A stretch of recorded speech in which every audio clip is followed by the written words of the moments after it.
Movie की शुरुआत में हम लंदन के भविष्य का एक सीन देखते हैं। वहाँ तीन दोस्त वेस, सोनी और इवरीना अपने ट्रक में से सामान को उतारकर एक बिल्डिंग में जा रहे हैं और ये लोग यहाँ पर बीस्ट फाइट के लिए आए होते हैं।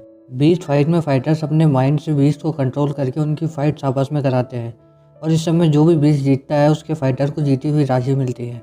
और उस कंटेनर में सोनी का बीस्ट था और सोनी एक बहुत ही शानदार बीस्ट फाइटर थी क्योंकि अभी तक उसने कोई भी लड़ाई नहीं हारी थी। अब वहाँ उस बीस्ट फाइट का ओनर डिको सोनी से आकर मिलता है जो कि उसे 5 लाख रुपए देकर इस फाइट को हारने को कहता है, लेकिन सोनी उसकी बात नहीं मानती और वहाँ से चली जाती है। अब इवरीना डिको को बताती है कि 1 साल पहले कुछ लोगों ने सोनी का गैंग रेप किया और उसके शरीर पर कई से कट लगा दिए थे। जब से सोनी इन फाइट्स में केवल अपना गुस्सा उतारने के लिए लड़ती है और उसे पैसों से कोई मतलब नहीं है।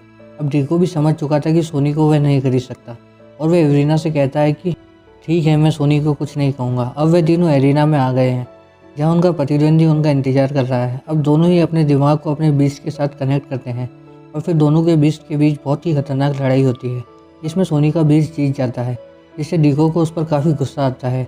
और वहीं दूसरी ओर वेस और इवरीना पार्टी कर रहे होते हैं।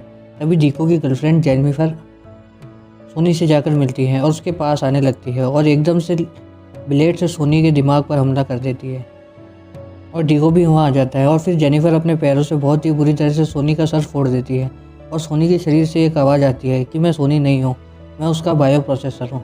और वहाँ के स्पीकर से सोनी की आवाज़ आने लगती है और वह बताती है कि जब उसका रेप हुआ था तो उसके दोस्त सिर्फ उसका दिमाग ही बचा पाए थे और उन्होंने उसके दिमाग को उसके क्रीचर में डाल दिया। और वह हमेशा इसलिए जीतती है क्योंकि वह अपनी ज़िंदगी को जोखिम में डालकर रिंग में उतरती है।